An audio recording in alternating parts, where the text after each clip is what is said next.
They say silence has two forms, the quiet before the storm, and the storm itself, gathering without a sound. For many years, Amelia had mistaken the deep, churning roar of the ocean for the tranquil stillness of a lake. She sat now in that silence, inside her luxury sedan, parked across the street from a cozy little bar on the outskirts of Boston, the kind of place with a warm, amber glow that promised refuge from the storm. But the storm wasn't outside, lashing against her windshield in sheets of cold November rain. The storm was inside that bar, and it was also inside her heart. Through the rain-streaked glass, she watched two figures silhouetted against the window. They were the two pillars of her existence, the two people she trusted more than she trusted the sun to rise. Her husband, David, and her best friend, Clara. She watched as David, reached across the small table, his hand gently tracing the line of Clara's jaw. She watched as Clara, her sister, in all but blood, leaned into his touch, her eyes closing with a look of serene contentment that Amelia herself hadn't seen in months. And then, she watched them kiss. It wasn't a fleeting peck, not a friendly gesture. It was a deep, lingering kiss, full of a shared history and a secret future that did not include her. There was no sudden, shattering grief, no hot tears, no desperate gasp for air. Instead, there was only a profound, hollow cold. It was the terrifying clarity of a person who has just walked through a door and realized the entire house they thought they lived in was nothing but a painted backdrop on a stage. Every late night David spent at the office, every hushed phone call he ended when she entered the room, every strange piece of financial advice Clara had given her for their company, every lingering glance between them that she had dismissed as mere affection, all of it clicked into place. They weren't just puzzle pieces, they were keystones in an elaborate architecture of deceit. Her world hadn't collapsed. It had simply been revealed for the lie it always was. The rain continued to fall, washing the city clean, but Amelia felt a different kind of cleansing. The naivety, the blind trust, the unconditional love, it was all being washed away, and in its place, something new and hard began to form. In the quiet darkness of her car, Amelia did not cry. She simply put the car in drive, her knuckles white on the steering wheel, a silent vow taking root in the barren soil of her broken heart. This would not be an ending, it would be a reckoning. To understand the depth of the wound, you must first understand the beauty of the life that was stolen. Amelia Thorne's world was a testament to her own design, built with the same meticulous care and unwavering vision she applied to the magnificent interiors that had made her name. Her firm, Amelia Thorne Designs, wasn't just a business. It was a sanctuary of order and elegance carved out of the chaos of the world, a reflection of its creator. Amelia believed in strong foundations, in clean lines, in the principle that a structure's integrity was its most vital attribute. She applied this philosophy not just to her work, but to her life, building it carefully upon two pillars she considered to be as solid and reliable as granite: her husband, David, and her best friend, Clara. Amelia was a force, yet she moved with a quiet grace that often made people underestimate her. She had built her company from a spare bedroom startup into a multi-million-dollar enterprise through sheer talent and relentless determination. She could command a boardroom, negotiate with stubborn contractors, and envision a masterpiece in a derelict space.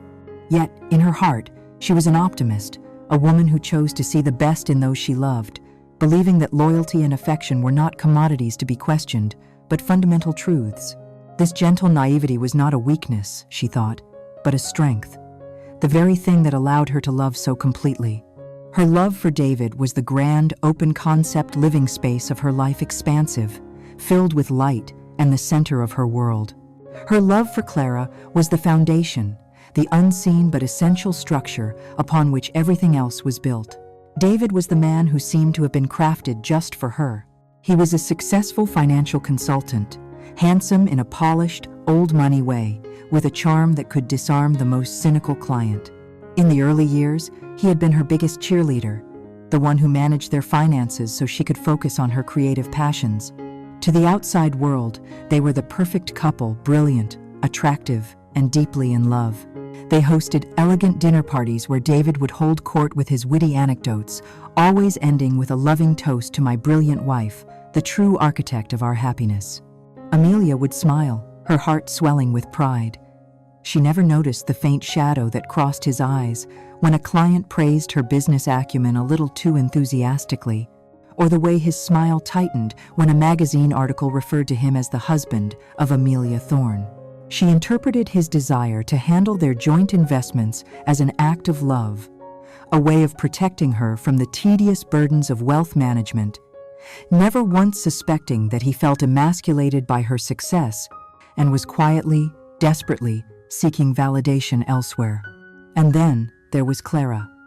Their story was the stuff of legends, a friendship forged in the crucible of late-night study sessions and cheap pizza during their college years.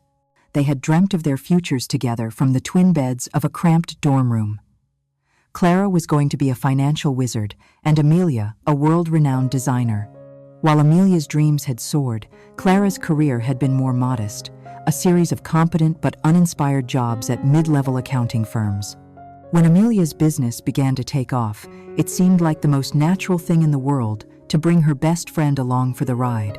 She created the position of Chief Financial Officer specifically for Clara, handing her the keys to the financial kingdom she had built. "No one I trust more," Amelia had said, hugging her tightly on Clara's first day. Clara seamlessly wove herself into every aspect of Amelia's life. She was the maid of honor at their wedding, giving a speech so full of love and shared memories that it brought everyone to tears. She was the one who sat with Amelia for days after her mother's funeral, holding her hand and saying nothing at all, which was everything she needed. She was the planner of their vacations, the keeper of their secrets, the constant, unwavering presence. When Amelia and David argued, it was Clara who would mediate, often taking David's side with a gentle sigh. "He's under a lot of pressure. Ames," she would say. "His work isn't as creatively fulfilling as yours.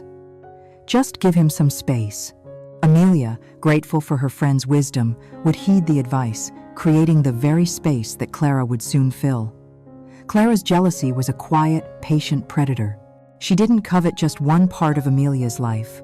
She wanted the entire tapestry.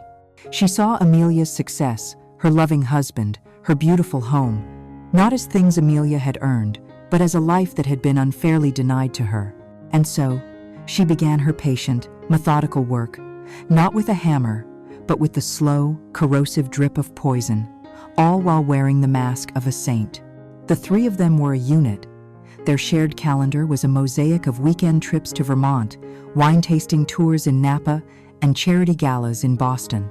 They spent one memorable summer in a villa in Tuscany, and Amelia's favorite photograph was of the three of them, arms slung around each other, laughing under the Italian sun, a perfect portrait of happiness. She never questioned why Clara, who was perpetually single, never seemed interested in finding a partner of her own, content to be the third wheel. She never questioned the small, private loans the company made to David on Clara's recommendation for short-term investment opportunities. She saw it all through the filter of love and trust, a filter so powerful it rendered the truth invisible. Every supportive word from Clara was a carefully placed stone to divert the river. Every moment of comfort she offered was an act of reconnaissance. She was studying the architecture of Amelia's life, not to admire it, but to learn its vulnerabilities, to find the precise pressure points where the entire beautiful structure could be brought crashing down. The foundation wasn't just cracked, it was hollow. It had been built from the very beginning with deception and envy, and Amelia, the master designer, had never even thought to check the plans. The perfect facade does not shatter all at once. It begins with a single, hairline crack, so fine you can't see it with the naked eye. You feel it first, a subtle shift in the structure, a dissonant hum where there was once only solid silence. For Amelia, the first crack appeared on a Tuesday afternoon, 6 months before the night of the storm. She was searching for a pen in the glove compartment of David's car, a sleek black sedan that still had its new car smell. Her fingers, fumbling past insurance papers and old receipts, brushed against something small, hard, and metallic tucked deep into the side door pocket. Curious, she pulled it out. It was a single earring, a cheap-looking silver hoop with a tiny, synthetic-looking pearl. It was most definitely not hers. Her own taste was minimalist, favoring simple gold studs or architectural shapes. This was something a teenager might wear. A brief, cold flutter of confusion moved through her. For a moment, she just stared at it, a foreign object in the familiar landscape of her life. Her mind, ever the logician, immediately began to cycle through possibilities. A mistake at the valet? Something a client had dropped? She tucked it into her own pocket, the metal cool against her skin, and decided to ask David about it that evening, determined to make it sound casual, an afterthought. When he came home, she waited until after dinner, as they were clearing the plates. She held it out on her palm, under the warm kitchen lights. "Found this in your car today," she said, her voice light, betraying none of the strange anxiety she felt. David glanced down, and for a fraction of a second, his calm, charming mask slipped. A flicker of something, was it panic? Annoyance? Crossed his face before it was gone, replaced by a look of mild amusement. "Oh, that," he said with a small laugh, not quite meeting her eyes. "Must be Sandra's. Sandra Peterson, from the real estate firm. I was driving her and her team around some commercial properties last week. She's always losing things." It was a plausible explanation. A perfect explanation. Amelia knew the firm. They were one of his biggest clients. She felt a wave of relief, followed by a hot flush of shame for her momentary suspicion. "Right. Of course," she said, tossing the earring onto the counter as if it were meaningless trash. But later that night, as she threw it into the bin, she couldn't shake the image of that flicker in his eyes. The explanation was perfect, but his reaction felt rehearsed. The crack was there, almost invisible, but now she knew its location. A few weeks later, a second crack appeared, this time not in her home, but in her boardroom. Clara, who had always been the pragmatic, risk-averse CFO, the voice of caution that balanced Amelia's creative ambition, presented her quarterly financial strategy. But this time, it was different. She proposed a series of aggressive, high-risk capital ventures, investing a significant portion of their liquid assets into volatile tech startups and a dubious offshore real estate development. The proposal was so out of character that Amelia was certain she had misheard. She challenged the logic, pointing out the lack of due diligence, the instability of the markets Clara was targeting. "It just seems reckless, Clara," Amelia stated, her tone measured but firm. "It's not how we operate." Clara didn't back down. Her usual supportive demeanor was replaced with a steely, almost condescending resolve. "Amelia, with all due respect, staying safe is how small companies stay small. It's time we started acting like the major player we are. Fortune favors the bold." The phrase sounded foreign in Clara's mouth. Then, to Amelia's complete surprise, David, who was attending the meeting as an external financial advisor, spoke up in Clara's defense. "I have to agree with Clara on this one, honey," he said, using an endearment that felt strangely out of place in the sterile boardroom. "I've looked at the preliminary numbers. The potential upside is enormous. Clara's showing real vision here." The two of them, a united front, stared at her, waiting. It was the first time they had ever publicly aligned against her professional judgment. A cold knot formed in Amelia's stomach. This wasn't a financial strategy session. It felt like a coordinated ambush. She eventually vetoed the proposal, citing her authority as CEO, but the victory felt hollow. The meeting left a bitter aftertaste. The crack was widening, and for the first time, she saw that it connected the two pillars of her life. From there, the signs began to multiply, each one a small tremor shaking her foundation. David's late nights at the office became a near-nightly occurrence. He would come home smelling faintly of wine she didn't recognize and a perfume that was not hers. His phone, once left carelessly on the kitchen counter, was now his constant companion, always placed screen down, a dark, silent sentinel guarding his secrets. He would take calls in the garden or step out of restaurants for urgent business, his voice a low, intimate murmur. The intimacy between them withered. Touches became fleeting, conversations superficial. When she tried to talk to him about the growing distance, he would sigh with weary frustration. "Ames, I'm just buried in work. Can't you understand that? The pressure is immense. He had a way of turning her concern into a demand, making her feel needy and unreasonable for wanting the affection of her own husband. And through it all, Clara was there, playing the role of the concerned, wise friend. Amelia, in a moment of weakness, confided in Clara about David's distance. Clara listened patiently, her face a mask of sympathy. "Men get like this," Clara said, squeezing her hand. "Especially when their wives are as successful as you are. His ego is probably bruised. Just be patient. Give him his space. Don't push him, or you might push him away for good." It was insidious advice, couched in the language of love, expertly designed to make Amelia blame herself and to paralyze her from taking any real action. So she did as she was told. She stopped questioning the late nights. She stopped asking about his phone. She convinced herself that this was just a phase, a rough patch that all marriages went through. She was a successful, intelligent woman, but the thought that the two people she loved most could be orchestrating such a profound betrayal was a reality too monstrous to accept. It was easier, far easier, to believe that the problem was her, that she was too demanding, too paranoid, too busy. She chose to believe the lies because the truth would mean that her entire life, the beautiful structure she had so carefully designed, was set to collapse. She lay awake most nights now, the space between her and David in their king-sized bed feeling like a vast, cold canyon, listening to the dissonant hum of a foundation about to give way. The space between suspicion and certainty is a special kind of hell. It is a purgatory of the mind where every possibility, from the most innocent to the most monstrous, plays out on an endless loop. Amelia was living in that hell. The small, hairline cracks had multiplied and spread until the very foundation of her life felt like a web of fractures, ready to give way beneath her feet. She became a ghost in her own home, an unwilling spy in her own marriage. Every interaction was a performance. She would smile at David across the dinner table, asking about his day, while her mind dissected his every word, searching for inconsistencies. She would brainstorm new projects with Clara at the office, admiring her friend's intelligence, while a cold voice in the back of her head questioned every motive. She was exhausted by the sheer effort of pretending that everything was normal, when in fact, the world had tilted off its axis. The moment that pushed her out of this purgatory came late on a Wednesday night. She was walking down the hallway towards their bedroom when she passed David's home office. The door was ajar, a sliver of light cutting across the dark floor.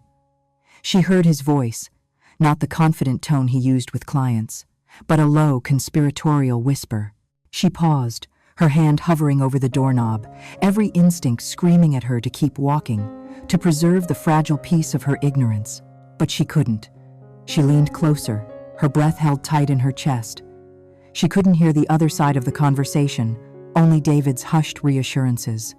And then, a single phrase, clear and sharp as shattering glass, sliced through the silence of the house. "Don't worry," he murmured. "She doesn't suspect a thing. We just need to be a little more patient. She doesn't suspect a thing." The words didn't just hurt, they mocked her. They painted her as a fool, an oblivious pawn in a game she didn't even know was being played. The "we" was the final, devastating blow. This wasn't a solitary secret, this was a conspiracy. She backed away from the door, her movements stiff and robotic, a cold dread washing over her that had nothing to do with the late-night chill. The pain of being betrayed was immense, but the humiliation of being so easily deceived was unbearable. In that moment, her denial, the elaborate defense mechanism she had built to protect her heart, crumbled into dust. The question was no longer if something was happening, but what, exactly, it was. That night, she didn't sleep. She lay beside David's sleeping form, staring at the ceiling, the man beside her a complete stranger. The path forward was terrifying, but the thought of continuing to live this lie was impossible. She would not be a fool. She was a CEO, a strategist, a woman who dealt in facts, not wishful thinking, and she needed facts. Shortly after 3 a.m, she slipped out of bed, went to her office, and on a new, encrypted laptop she had bought for work, she typed "Best Private Investigator, Boston" into the search bar. The words felt alien on her screen, something from a cheap detective novel, not from her carefully curated life. A day later, she found herself in a small, nondescript office in a part of the city she rarely visited. The man across the desk was named Arthur Gable. He was in his 50s, with a weary face that suggested he had seen every possible permutation of human betrayal. He was calm, professional, and utterly non-judgmental.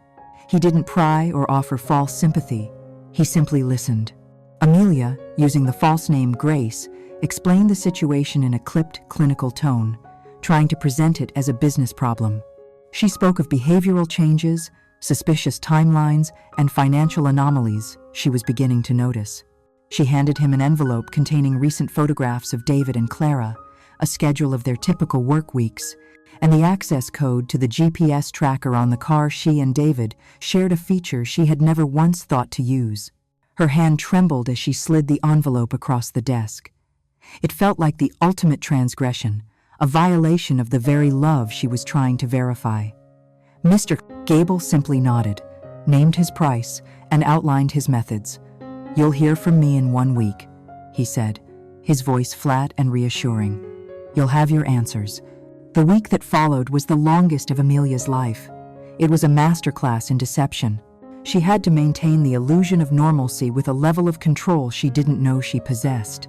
She went home to David, endured his distracted kisses, and listened to his detailed, fabricated accounts of his day.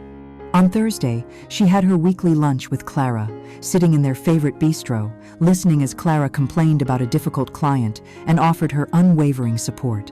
"Whatever's going on with David, you know I'm here for you, Ames," Clara said, her eyes brimming with false sincerity. "You deserve to be happy."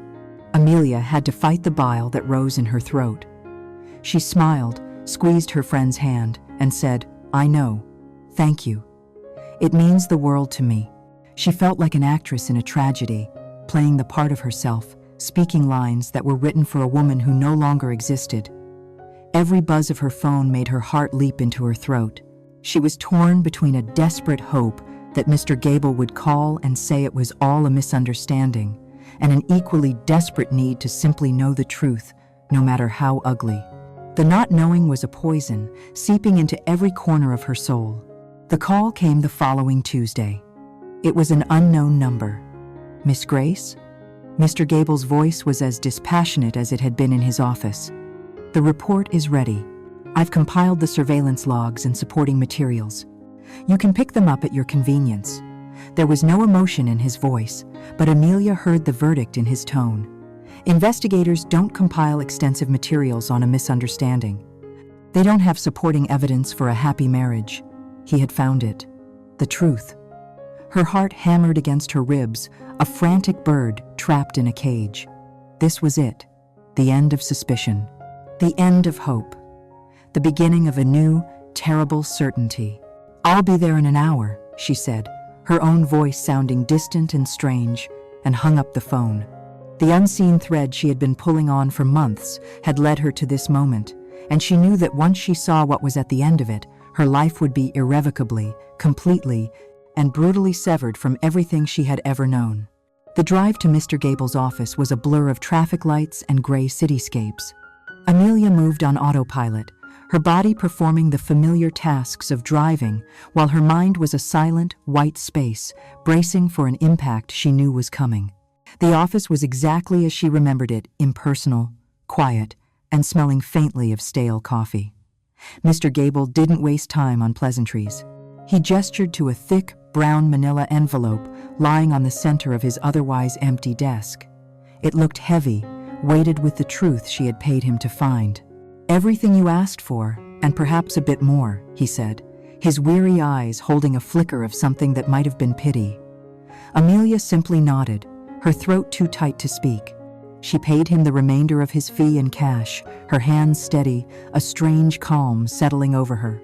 This was just a transaction, an exchange of money for facts. She didn't open the envelope in his office. She couldn't bear to have her world end under the flat, fluorescent lighting and the impassive gaze of a stranger. She drove, not towards home, which was no longer a sanctuary, nor to her office, which was no longer a safe space. She drove to a small, windswept park overlooking the Boston Harbor, a place she hadn't visited in years. She parked the car, the engines ticking the only sound as it cooled. For a long moment, she just stared at the envelope on the passenger seat. It was an ordinary object, yet it felt like a bomb. Finally, with a deep, shuddering breath, she picked it up. The paper was rough under her fingertips. She tore open the metal clasp, the sound unnaturally loud in the silent car. Inside was a stack of glossy, high-resolution photographs. The first one was of David and Clara, sitting at a sun-drenched table in a cafe she didn't recognize. Clara was laughing, her head thrown back, and David was looking at her with an expression of unguarded adoration that Amelia hadn't seen directed at herself in years. It was intimate, but it could have been dismissed as friendship. She flipped to the next photo. They were walking through a public garden, their fingers intertwined, their bodies leaning into one another. No one walks with a friend like that. Her breath hitched. She continued numbly through the sequence of images, each one a nail in the coffin of her marriage. There they were, browsing in a bookstore, his arm draped casually around her shoulders. There they were, sharing a bottle of wine on a park bench, their faces inches apart. And then, there was the final series of photos. The kill shots. A time-stamped image showed them standing outside a charming, ivy-covered boutique hotel in the Back Bay. David's hand was on the small of Clara's back as he leaned in and kissed her, a deep, possessive kiss that left no room for interpretation. The next photo, taken minutes later, showed them walking through the hotel's front door together. The air rushed out of Amelia's lungs. The world outside her car seemed to fade to a dull, muted gray.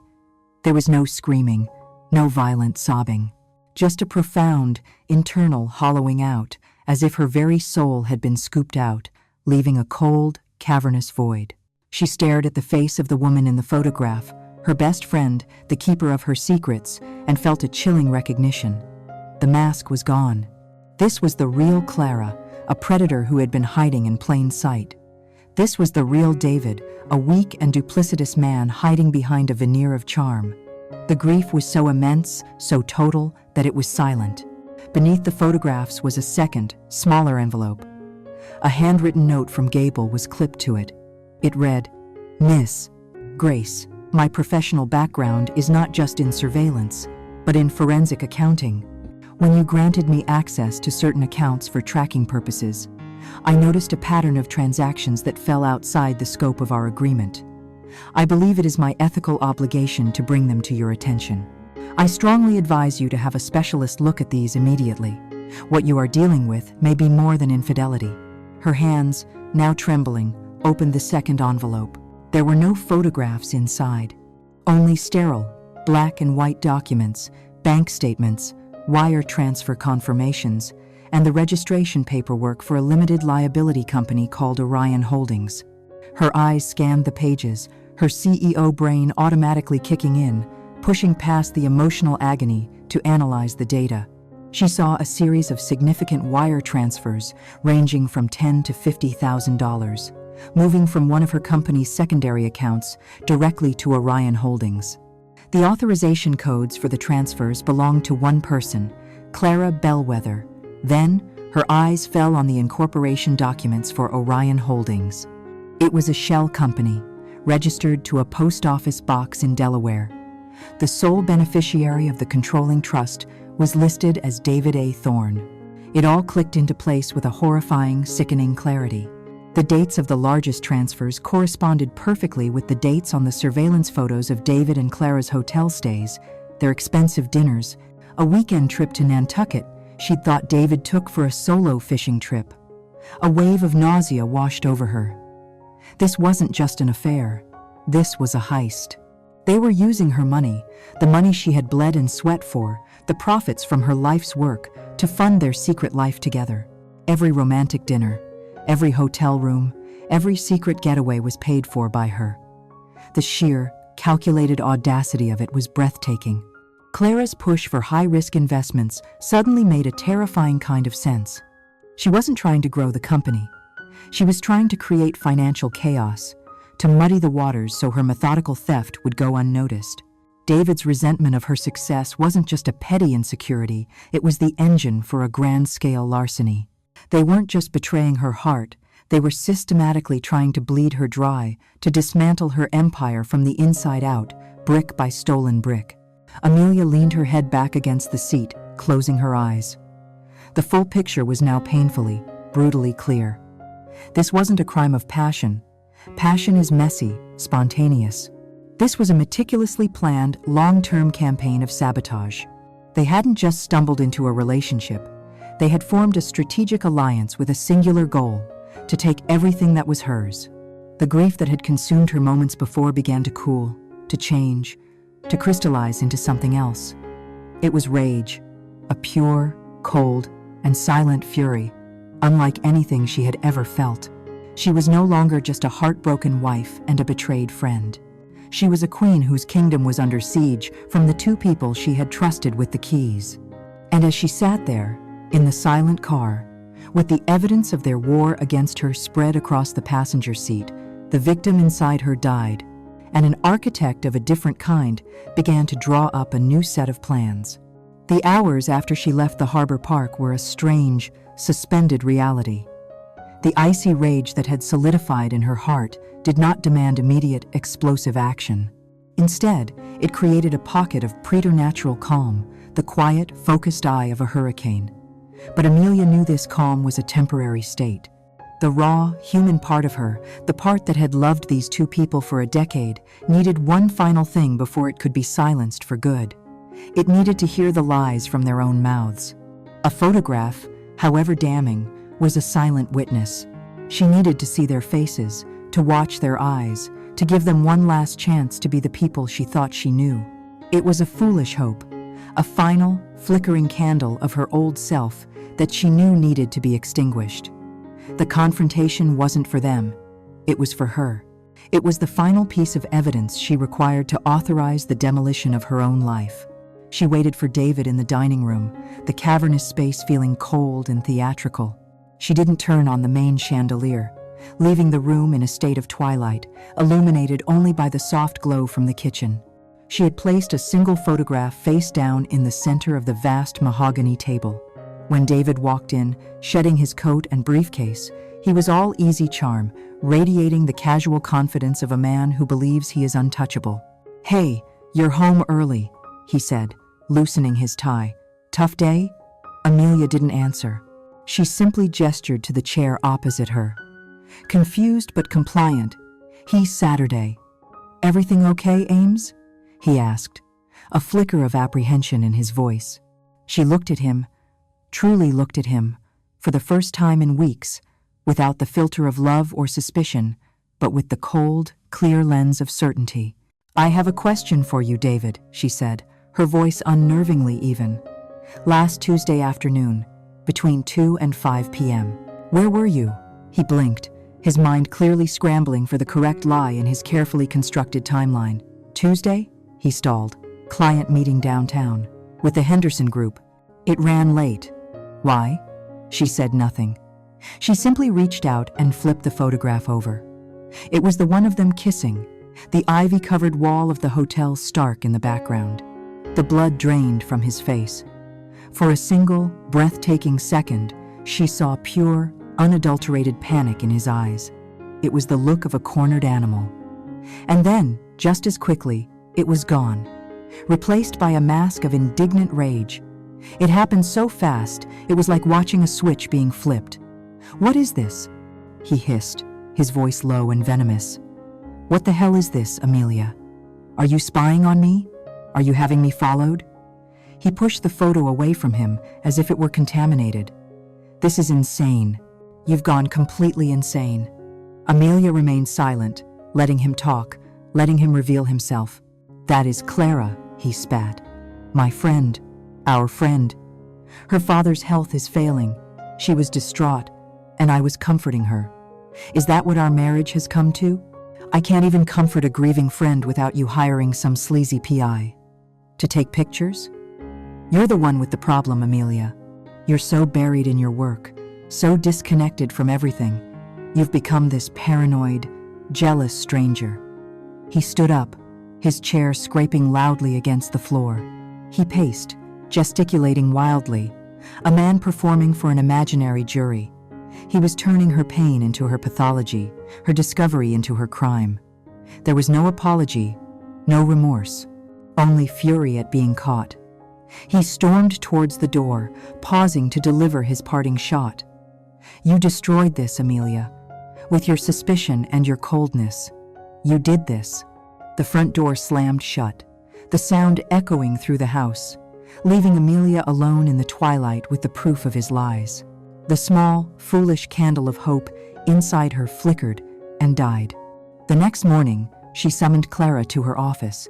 She sent a simple text, "Need to see you. Urgent matter regarding Q4 projections." The setting was deliberate. This was her space, her throne room, the heart of the empire she had built. Clara arrived looking concerned, her face a perfect mask of professional empathy. "What's wrong?" she asked, sitting in the chair opposite Amelia's desk. "You sounded serious." Amelia swiveled in her chair, a single sheet of paper in her hand. It wasn't a photograph, it was a copy of the wire transfer to Orion Holdings. She slid it across the polished desk. "I was reviewing our secondary accounts," Amelia said, her voice as cool and hard as the glass walls of her office. "And I found this irregularity, a $50,000 transfer to a holding company I've never heard of. It has your authorization code on it. I'm sure it's just a mistake, but I need you to explain it." Clara stared at the paper, her composure faltering for just a moment. Unlike David's explosive anger, Clara's defense was a slow, insidious poison. First came confusion. "Orion Holdings? I don't recognize that name. This must be some kind of clerical error," but Amelia didn't let up. "It's not an error, Clara. The transfer was successful, and the company is registered to David." The moment the name was spoken, the performance began. Clara's eyes widened. Her lower lip began to tremble, and then came the tears. They were not the silent, heartbroken tears of a guilty woman, but the dramatic, racking sobs of a victim. "Amelia, how could you?" she choked out, her voice thick with theatrical despair.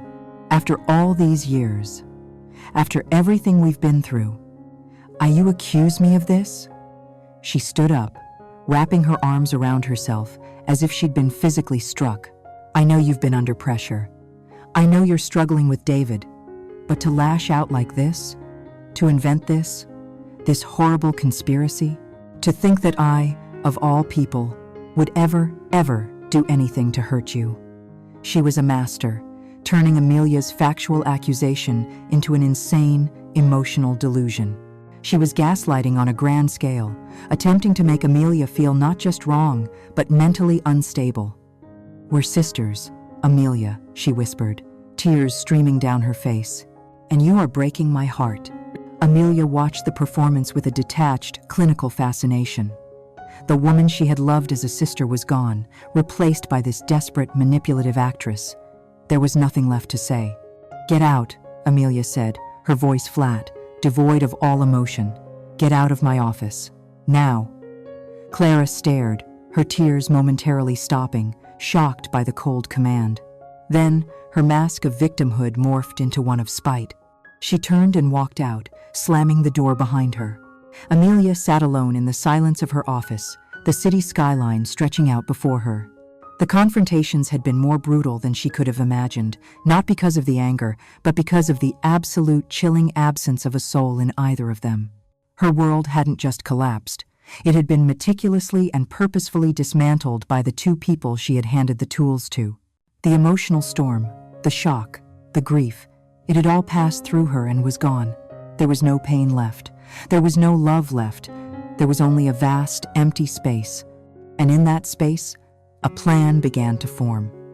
It was not a plan born of passion or revenge. It was a business plan, a strategy for a hostile takeover. They had made a critical error. They had mistaken her love for weakness and her trust for stupidity. They had shown her that the only language they understood was loss. And she, the architect, was about to design their ruin. In the days that followed the confrontations, a profound and deceptive quiet settled over Amelia's life. To David and Clara, this silence was the sound of victory. They saw her withdrawal as the natural collapse of a woman broken by grief and denial. In their whispered phone calls and secret text messages, they congratulated themselves on how well they had handled her. David reported that she was like a ghost in their house, moving through rooms without a word, her eyes vacant. Clara told him that at the office, Amelia was just going through the motions, her usual creative fire reduced to a pilot light. They concluded she had accepted their lies, too weak and emotionally shattered to challenge the reality they had manufactured. Their arrogance was a warm, comfortable blanket under which they hid, believing the war was over when in fact it had not yet even begun. They mistook the calm of the ocean's deep for the stillness of a shallow pond. They were wrong. Amelia's silence was not an absence of feeling, it was the suppression of it. She had retreated, not into despair, but into a place of cold, crystalline focus. She spent an entire weekend locked inside her home office, the one David now avoided. She didn't cry. She didn't rage. She worked.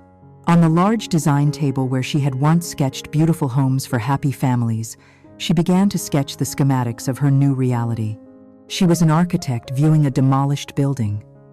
The life she had designed was a pile of rubble and twisted metal. A part of her, the woman who had lived in that house, had died in the collapse. But the architect had survived. And architects do not mourn rubble. They survey the site, assess the remaining materials, and draw up a new blueprint. The pain, the grief, the all-consuming sense of betrayal, they were all still there, a churning inferno in her core. But she had learned to compartmentalize. She walled the fire off, not to extinguish it, but to channel its immense energy. It would no longer be the force that destroyed her. It would be the furnace that forged her weapon. She knew she couldn't execute her plans alone. She needed a professional, a specialist in the art of dismantling lives. She spent hours researching, cross-referencing legal journals and high-profile case results, searching for the best divorce and corporate fraud attorney in Boston. One name kept appearing: Evelyn Reed. She wasn't just a lawyer. She was a legend, known in legal circles as the surgeon for her clinical precision, her strategic brilliance, and her utter lack of sentimentality. She didn't just win cases, she dissected them, leaving her opponents with nothing. Amelia knew this was the woman she needed.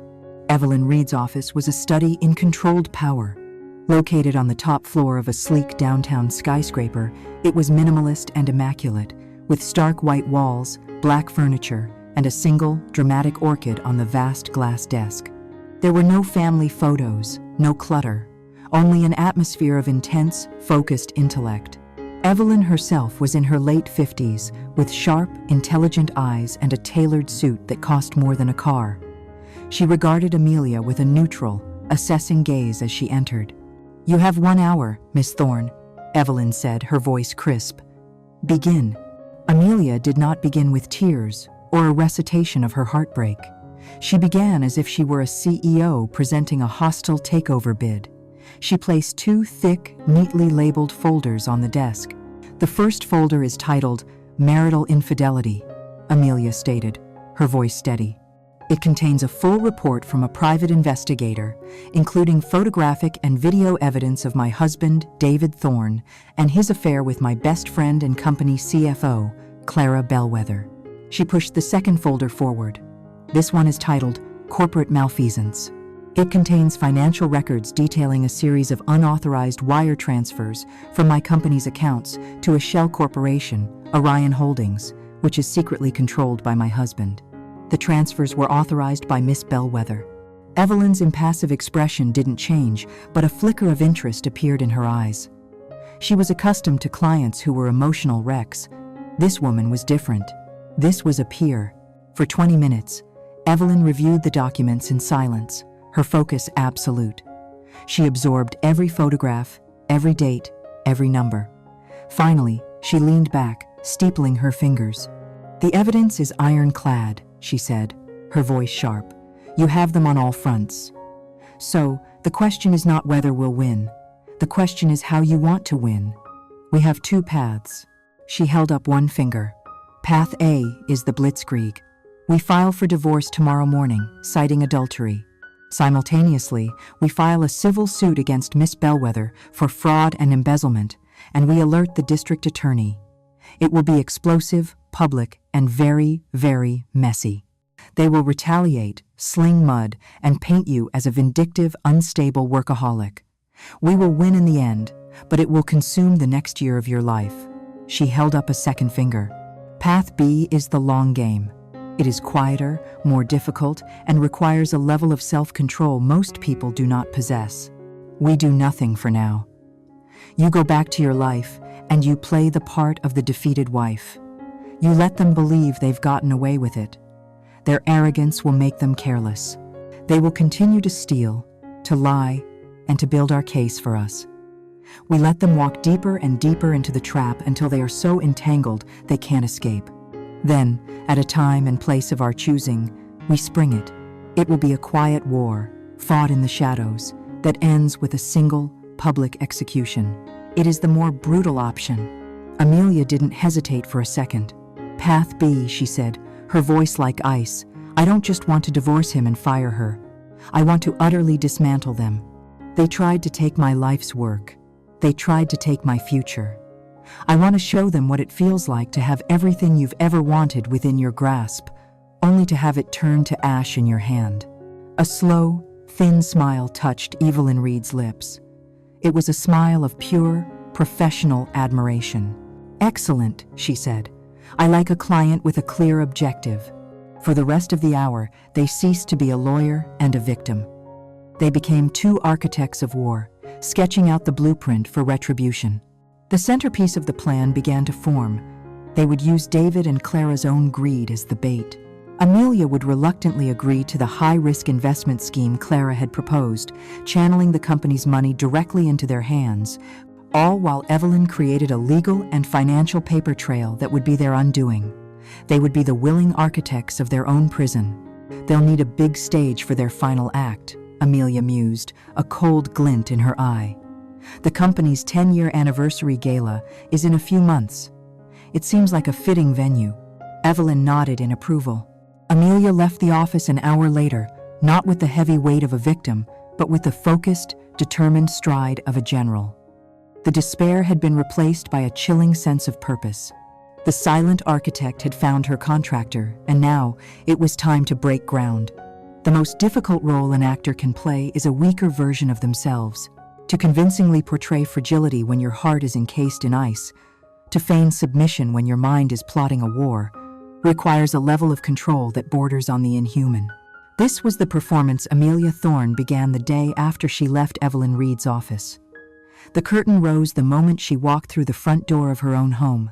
She found David in the living room, nursing a whiskey, his expression a mixture of anger and sullen entitlement.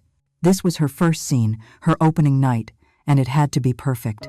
She didn't approach him with strength. She approached him as a wraith, her shoulders slumped, her face pale and tear-streaked tears she summoned from the deep well of her very real pain, repurposed now as a tool. David, she began, her voice a carefully constructed tremor. He didn't look at her. I'm so sorry, she whispered, the words tasting like poison in her mouth. You were right. I've been unwell. The stress from work, my paranoia. I've been a terrible wife. I saw something, and I twisted it into something ugly because I've been so insecure. She let a sob escape, a gut-wrenching sound that was both entirely fake and horribly real. She was mourning, not for him, but for the fool she had been. He finally turned to look at her, his eyes narrowed, searching for any sign of a trick. He saw only a broken woman. His arrogance, the fatal flaw she was now relying on, made him believe what he wanted to believe, that he had won. His posture softened, replaced by a look of condescending pity. "Oh, Ames," he sighed, the patronizing endearment making her skin crawl. "I told you that you were blowing things out of proportion." He came to her, putting his arms around her stiff frame. It took every ounce of her willpower not to recoil. "It's okay," he said, stroking her hair. "I forgive you. We'll get through this. You just need to relax. Maybe let me and Clara handle some of the bigger decisions at the company for a while. Take some of the pressure off." It was the perfect opening. He was so eager to assert his control that he was unknowingly handing her the script for her next scene. Reeling Clara in was a more delicate operation. Clara was a manipulator herself. She would be more attuned to a false performance. Amelia approached her at the office a few days later, asking to speak with her privately. She began with a similar, tearful apology, admitting she had been cruel and accusatory. Clara listened, her expression a careful mask of wounded sympathy. But Amelia knew she had to do more than just apologize. She had to appeal to Clara's ego, her greed. "The truth is, Clara," Amelia said, looking down at her hands as if in shame, "I think I was jealous. Not of you and David. I know I was insane to think that, but of your vision. You proposed that bold investment strategy, and I shot it down because I was scared. You see the future, and I've just been trying to hold on to the past." She saw a flicker in Clara's eyes. It was the glint of avarice, the spark of triumph. She was taking the bait. "I've been thinking," Amelia continued, her voice gaining a hint of manufactured hope. "I think you were right. We need to be bold. I want you to draw up the proposal again. The one for those tech startups, the offshore developments, Orion Holdings. I want to fund it. I trust you to handle it. I need to take a step back and focus on getting better." Clara's face transformed, the faux sympathy replaced by genuine, reptilian glee, thinly veiled as professional enthusiasm. "Amelia, I think that's a wonderful idea," she said, her voice smooth as silk. "I'll get right on it. You won't regret this." "Oh, I know I won't," Amelia thought, a silent, chilling promise to herself. With her two antagonists thoroughly convinced of her weakness, the true work began. Amelia became a phantom, a ghost haunting the edges of her own life, while secretly, she was a meticulous general directing a covert war. Her days were a blur of compartmentalization. In the office, she would publicly defer to Clara's judgment on all major financial matters, nodding along in meetings and signing off on preliminary paperwork, all while secretly forwarding copies of every document to Evelyn's forensic accounting team. They were building a mountain of evidence, a perfect, unimpeachable record of Clara's fraud, committed with what Clara believed was Amelia's full and pathetic blessing.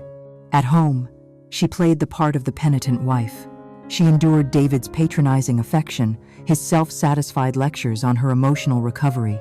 The physical act of letting him touch her, of sharing a bed with him, was a unique and profound form of torture.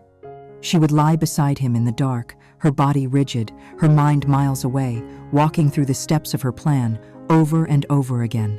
This revulsion was the price of victory, and she was willing to pay it. One evening, she approached him with a thick stack of documents. "Evelyn, my mother's old estate lawyer, drew these up," she said with an air of tired resignation. "It's some post-nuptial asset protection, just to simplify our estate." She said it was overdue. David, seeing a stack of dense legal papers and imagining it was a prelude to him gaining more control over their joint assets, barely glanced at them. He saw words like trust and spousal allocation and assumed it was all in his favor. He scrawled his signature on every page, his mind on the millions he and Clara were about to divert from her company. He had no idea he was signing away any legal claim to Amelia Thorne Designs, to their home, and to every asset she had acquired before and during their marriage, placing it all into an ironclad trust of which she was the sole controller and beneficiary. The psychological toll was immense. Every smile was a lie. Every word of agreement was a betrayal of her own soul. There were nights she would stand in the shower for an hour, scrubbing her skin, trying to wash away the feeling of their touch, their presence, their deceit. But in the quiet moments, when the mask came off, she would look at her reflection in the mirror. The haunted, heartbroken woman was gone. In her place was someone she barely recognized, a woman with eyes of cold, hard stone. She was living in the heart of the enemy camp, a silent saboteur weaving a web of their own greed. One evening, she received a short, encrypted email from Evelyn. It contained only 3 words. "The funds are scheduled, the documents are filed, all pieces are in place." A slow, chilling smile touched Amelia's lips. The trap was set, the bait was taken. Now, all she had to do was choose the perfect moment to let it spring. Every grand design requires a grand reveal. A blueprint is just a promise until the structure is unveiled, and for the justice Amelia was meticulously constructing, a private victory was not enough. The betrayal had been a secret, intimate crime, but the reckoning needed to be a public spectacle. It needed witnesses. It needed a stage where the full, devastating scope of their deceit could be laid bare, leaving no room for whispers, denials, or revisionist history. And the perfect stage was already on the calendar. The 10th anniversary of Amelia Thorne Designs. It was a celebration of a decade of her sweat, her talent, and her vision. It was the very empire they had conspired to steal. What better place to host their downfall than at a party celebrating their intended victim's greatest triumph? The preparations began with a quiet, insidious irony. Amelia called a meeting with her senior staff, including Clara, and announced her intention to host a lavish gala to commemorate the milestone. She presented the idea with a fragile, almost listless air, as if it were a duty she felt obligated to perform rather than a passion project. "I don't have the energy to manage the details myself," she said, her voice soft and weary, a masterful performance of a broken spirit. "Clara, I'd like you to oversee the entire event. The venue, the budget, everything. You know what needs to be done." Clara's eyes lit up with a possessive gleam. To her, this was not a task, it was a coronation. It was her first official act as the true power behind the throne. "Of course, Amelia," she said, her voice dripping with false empathy. "Don't you worry about a thing. I'll make it a night no one will ever forget." Amelia had to fight a cold smile. On that point, they were in complete agreement. With Clara distracted by the intoxicating thrill of planning her own victory party, selecting the most expensive caterers, the most opulent floral arrangements, all on the company's dime, Amelia turned her attention to the true work. She knew she needed a trusted lieutenant, someone on the inside who could manage the technical aspects of her plan. Her choice was easy: Mark, her director of projects. He was a quiet, fiercely intelligent man who had been with her since the company was just a 3-person operation in a rented loft. He was loyal to Amelia not just as a boss, but as a friend, and he had always watched Clara with a deep, unspoken suspicion. She called him into her office late one evening, long after everyone else had gone home. She didn't tell him about the affair. The humiliation of that was hers alone, but she laid out the financial betrayal in cold, hard detail, showing him the printouts of the wire transfers, the documents for Orion Holdings. Mark listened in silence, his expression growing darker with each sheet of paper she pushed across the desk. When she was finished, he didn't look shocked. He looked grimly satisfied, as if a theory he had long held had finally been proven. "I knew it," he said, his voice a low growl. "I never trusted her. Her numbers were always too neat, too perfect. What do you need me to do?" The wave of relief Amelia felt was immense. For the first time in months, she was not entirely alone in her fight.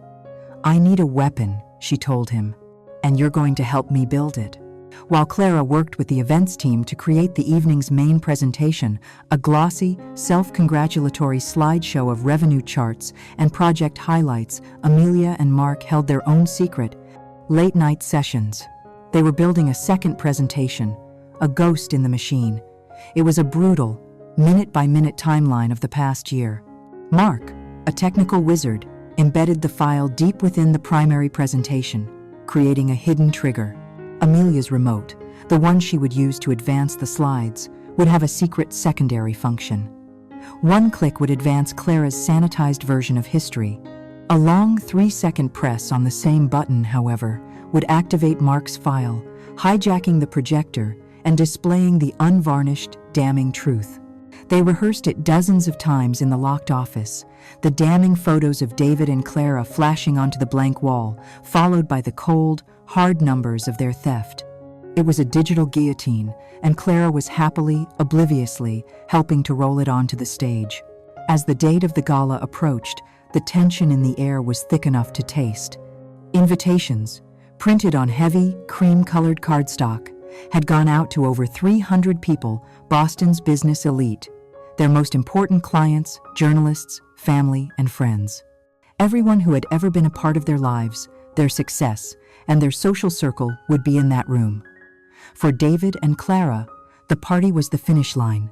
The final, massive transfer of funds to Orion Holdings had been successfully completed a week before. They believed they were now millions of dollars richer. Their plan had worked perfectly.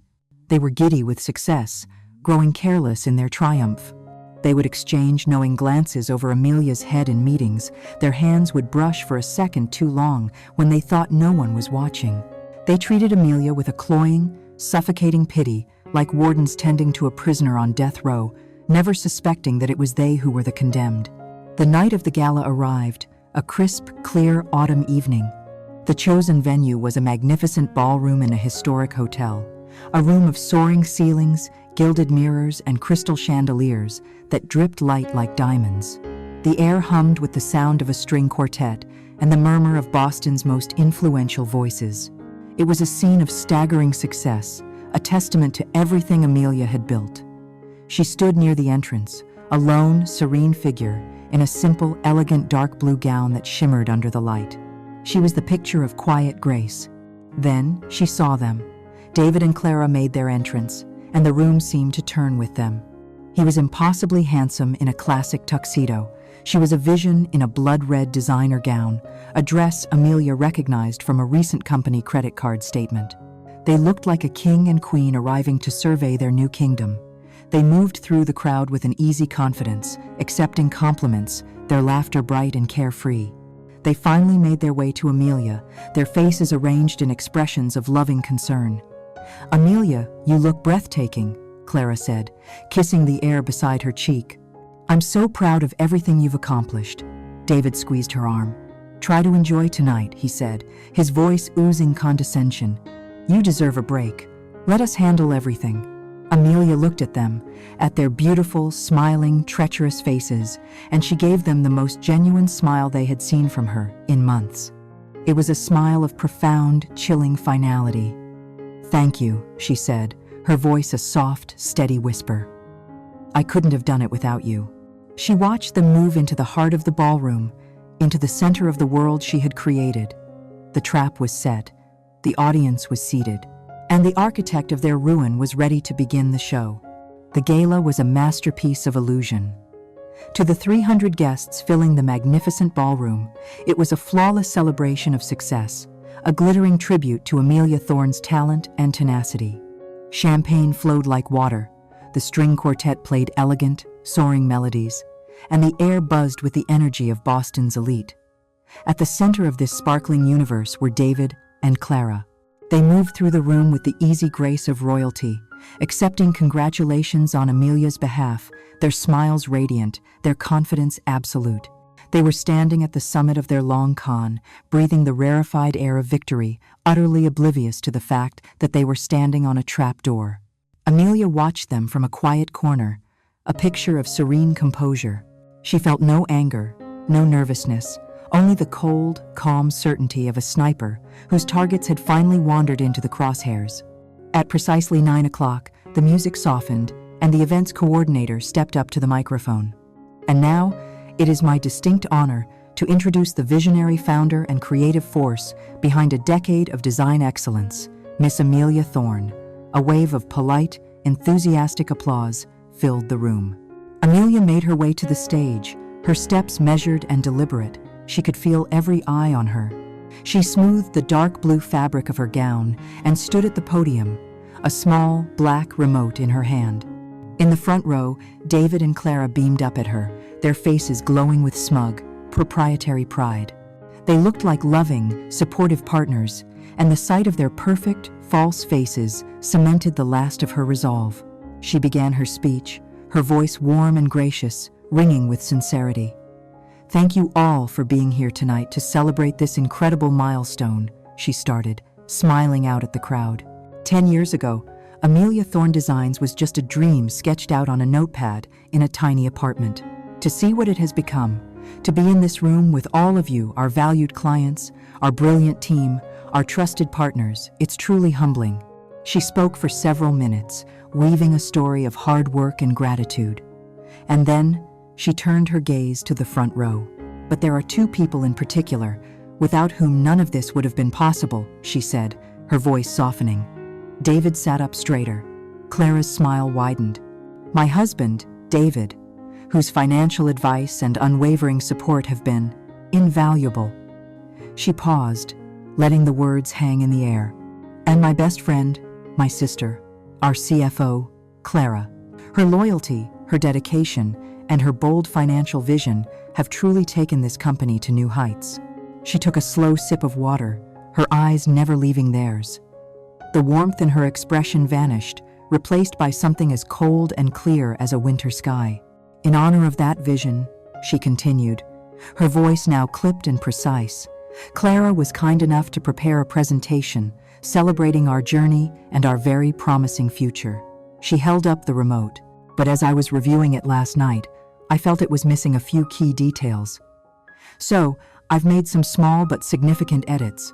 Before anyone could process the shift in her tone, she looked at the screen behind her, aimed the remote, and pressed down on the advance button, holding it for 3 deliberate seconds.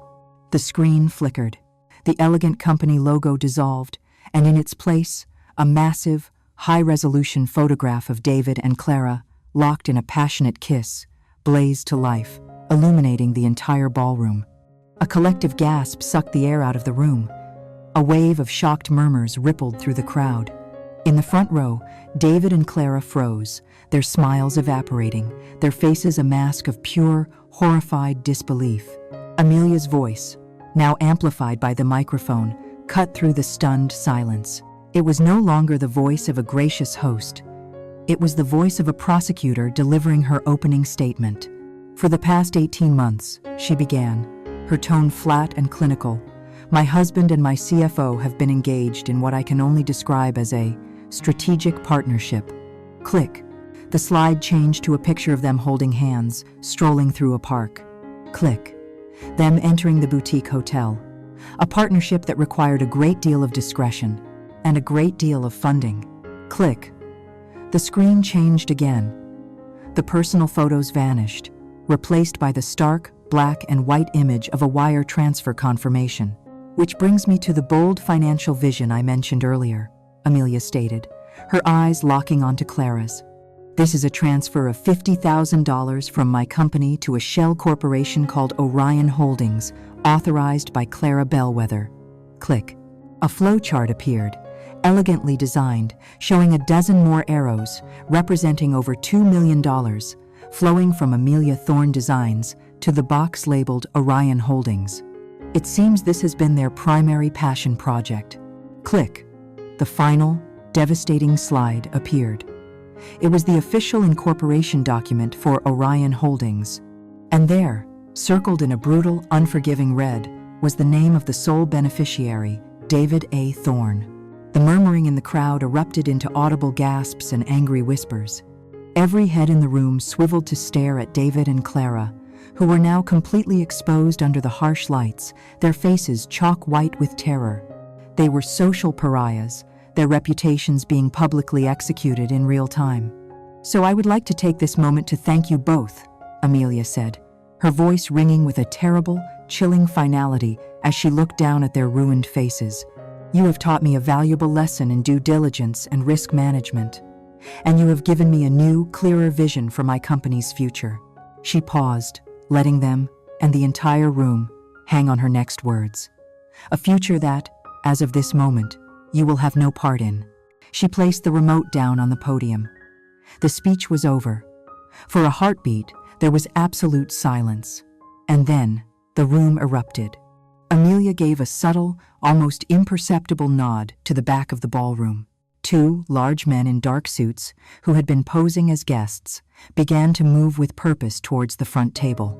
They reached David and Clara, who were still frozen in their chairs, paralyzed by their humiliation. One of the men leaned down and spoke in a low, firm voice that carried in the sudden quiet. Sir, Madam, the event is over for you. It's time to leave. They were pulled to their feet, stumbling, their faces a grotesque mixture of panic and shame. The king and queen of the ball were escorted out through the stunned, hostile crowd, a gauntlet of judging eyes and recording phones lighting their path of shame. Amelia remained on the stage, bathed in the spotlight, watching them go. The architect had surveyed the ruins, drawn the plans, and completed the demolition. The curtain had fallen. The moment the ballroom doors swung shut behind David and Clara, a wave of pandemonium crashed through the room. The stunned silence erupted into a cacophony of frantic whispers, shocked exclamations, and the clicking of phone cameras capturing the aftermath. The perfect illusion of the gala had been shattered, and in its place was the raw, ugly spectacle of a public execution. For a moment, it seemed the chaos would consume the event entirely.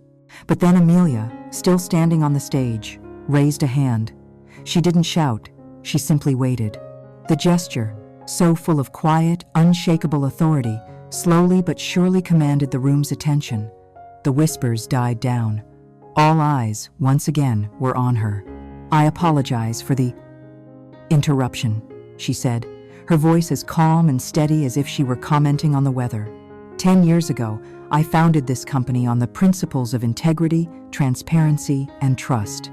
Tonight, it has become clear that those principles were compromised by two individuals. That breach of trust has now been addressed." She looked out at the sea of faces, her gaze sweeping across her clients, her employees, her friends. The foundation of Amelia Thorne Designs was never two people. It is the collective talent and dedication of everyone on my team. That foundation remains strong. The future I spoke of earlier begins now. She gave a small, dignified nod. "Thank you all for coming. Please, enjoy the rest of your evening." It was a masterful display of control, a reclamation of the narrative. She had not only exposed the rot, but had surgically excised it and reassured everyone that the structure itself was still sound. Mark was at her side the moment she stepped down from the stage, his face a mixture of awe and fierce loyalty. He wordlessly handed her a glass of water, a silent sentinel protecting her from the inevitable swarm of questions. But Amelia didn't need protection. She was the safest she had been in years. The war was over. The rest was merely cleanup. The consequences for David and Clara were swift and merciless, a legal and social avalanche set in motion by a single speech. The video of Amelia's takedown, captured on 100 phones, went viral within their circles before the night was even over. For Clara, the reckoning was cold and official. At 7 o'clock the next morning, as she sat in her apartment surrounded by half-packed bags, two detectives from the Boston Police Department's Financial Crimes Unit knocked on her door. Evelyn Reed had filed the comprehensive criminal complaint, complete with all the supporting evidence, the moment Amelia had finished speaking. Clara, the brilliant CFO, the woman in the blood-red gown, was led from her luxury apartment in handcuffs, her face pale and stripped of all its artifice. The charges were devastating: grand larceny, wire fraud, conspiracy. Her name wasn't just ruined in the financial community. It was a headline, a cautionary tale that would be told for years. David's fall was less formal, but no less complete. He was not arrested, not yet, but he was utterly excommunicated. By midday, he received a call from the senior partner at his consulting firm. There was no discussion. His access to the company servers had been revoked, his accounts frozen, and a box of his personal effects would be couriered to him. The firm, whose entire business was built on a reputation of trust and discretion, could not afford to be associated with him. He tried calling friends, business contacts, anyone, but his calls went to voicemail. The few who did answer were curt and cold before making an excuse to hang up. He had become a social leper overnight. When he tried to return to the house, the locks had been changed. His keys were useless. He raged, he pleaded, he threatened, but the beautiful home he thought was his had become an impenetrable fortress. He was left with nothing but the suit on his back and a car that was registered in Amelia's name. The divorce papers arrived a week later. David, deluded by years of his own perceived superiority, hired a bulldog of a lawyer, convinced he could still fight, that he was entitled to half of Amelia's empire. The meeting between the lawyers was, according to Evelyn, brutally short. David's lawyer postured and demanded, outlining his client's claim to 50% of all marital assets, including the company. Evelyn simply listened patiently. When he was finished, she slid a single document across the table. The post-nuptial agreement, the one Amelia had called a simple estate simplification. She pointed to the final page, to the clause he had never bothered to read, and to his own confident, careless signature at the bottom. The clause was ironclad, relinquishing all his claims on her business and pre-existing assets. David's lawyer read it again, and his entire demeanor collapsed. David left with nothing. Not a single dollar, not a piece of furniture, not a shred of dignity. At the office, Amelia moved with surgical precision. She held an all-hands meeting the day after the gala. She was honest but professional, explaining that a grave financial breach had occurred, that legal proceedings were underway, and that the company's assets were secure. She announced Mark's promotion to interim chief financial officer, a move that was met with a spontaneous round of applause from the staff, who had long respected him and distrusted Clara. In one move, she had cauterized the wound and restored the faith of her team. In the weeks that followed, a new kind of quiet settled into Amelia's life. She would walk through the rooms of her large, silent house, a house that was now fully and legally hers alone. At first, the silence was deafening. It was filled with the ghosts of laughter, of conversations, of a life she had once believed was real. She was not grieving David or Clara. She mourned the woman who had loved them. That woman, the one who trusted so freely and loved so blindly, had died in that ballroom. She would never exist again. But as the days turned into weeks, the nature of the silence began to change. The tense, anxious quiet of a home filled with lies was replaced by the calm, peaceful quiet of solitude. She could breathe again. There were no more performances to maintain, no more lies to dissect, no more suspicions to suppress. One evening, she stood on her balcony, looking out over the city lights. She had lost a husband and a best friend, the two pillars of her former life. But in their place, she had found something she hadn't realized she had lost: herself. The betrayal had been a fire, a terrible, consuming inferno that had burned her old world to the ground. But now, standing alone in the ashes, she realized she was not scorched. She had been forged. She was free. 6 months passed. The brutal Boston winter had thawed, giving way to the tentative green shoots of spring, and with the changing of the seasons, a new, quieter chapter of Amelia's life had begun. The storm had passed, the ashes had been cleared, and on the raised ground of her old life, she was carefully, deliberately, building something new. Amelia Thorne Designs was not only surviving, it was thriving. With Mark as her new COO, a man whose loyalty was as solid as the foundations she designed, the company had been streamlined, revitalized, and was stronger than ever. She had redecorated her house, exorcising the ghosts of David and Clara with new colors, new furniture, and a profound sense of peace. She was stronger, wiser, and infinitely more cautious.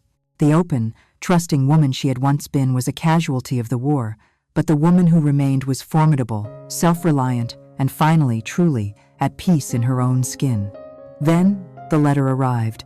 It came on a Tuesday morning, a single, plain, white envelope tucked between design magazines and utility bills. But it stood out, a venomous thing in the mundane stack of mail. The return address was the Massachusetts Correctional Institution, and the handwriting, a familiar, elegant cursive, was unmistakably Clara's. Amelia's first instinct was visceral. She wanted to throw it in the fireplace, to let the flames consume the last toxic remnant of her past without ever letting the words inside poison her air. She had won. The story was over. David was a disgraced footnote, last she heard, working a low-level job in another state. Clara was a federal inmate. Justice had been served. Why reopen the wound? But she paused, her hand hovering over the bin. The architect in her, the woman who needed to understand the complete anatomy of a structure, especially a failed one, wouldn't let it go. She needed this final piece of data. With a sigh of resignation, she slid her finger under the flap and opened it. The letter was short, a single page. It was not an apology. It was a final, parting shot, an act of psychological warfare from behind bars. "Amelia," it began, without salutation, "I imagine you're feeling quite triumphant. You should. It was a masterful move. I always knew you were ruthless under all that naive sunshine. You just needed the right motivation. But as I sit here, I want you to understand something you never could. You think this was about David? Please. David was a tool, a weak, pliable man who was useful for a time. He was an instrument, not the prize. You think this was about the money? The money was just a way of keeping score. No, Amelia. This was always, only, about you. Amelia's blood ran cold. She continued reading, her eyes scanning the cruel, neat script. You've probably spent months asking yourself why. Let me give you the answer. Do you remember James, from college? Your first love, the poet, who was going to change the world. The one who broke your heart into a million pieces when he left you without a word of explanation, right before you were meant to go to Europe together? You cried on my shoulder for weeks. You thought you had done something wrong, that you weren't enough for him. You were wrong. He adored you. But I told him you were still in love with your ex-boyfriend from high school. I told him you were only with him to make the other guy jealous. I showed him fake letters I had written. It was so easy. And I was there to comfort you, to pick up the pieces. That was so much more satisfying than any amount of money. Amelia dropped the letter as if it had burst into flames. The room tilted. James. It was a name she hadn't thought of in 15 years. A deep, ancient scar she thought had faded to nothing. The sudden, inexplicable heartbreak that had shaped her 20s, that had made her wary of love until she met David. It wasn't a tragedy. It was a sabotage. She picked the letter up with trembling hands and read the final, chilling paragraph. David was just a repeat of the same project, on a grander scale. All your little successes, your perfect life. It was like an itch I had to scratch. I just wanted to see if I could. And I did. For a very long time. In the end, you may have won the war, but I want you to remember, I was winning for a decade, and you never even knew you were on the battlefield. That's my victory. The letter fell from her fingers. The truth, in its final, monstrous form, settled upon her. This wasn't a story of a friendship that soured because of jealousy. This wasn't a tale of a weak husband and a greedy friend. This was the story of a predator who had been hunting her, patiently, her entire adult life. Clara hadn't just betrayed her. She had curated her pain, manufactured her heartbreaks, and then fed on her grief like a parasite, all while wearing the face of an angel. The enemy hadn't been at the gates. She had been living inside the walls from the very beginning. Amelia walked to the fireplace, the letter in her hand. She did not feel anger or a new wave of grief. She felt a profound, cleansing clarity. Her quest for justice had been more righteous than she had ever known. It wasn't about punishing an affair or a theft. It was about excising a cancer that had been poisoning her life for 2 decades. She struck a match, the small flame flickering in the quiet room. As she touched it to the edge of the paper, she watched Clara's words curl, blacken, and turn to weightless, meaningless ash. A final thought, clear and sharp, rose from the embers of her old life.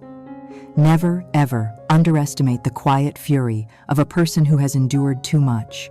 Because when they finally decide to act, they do not just create waves.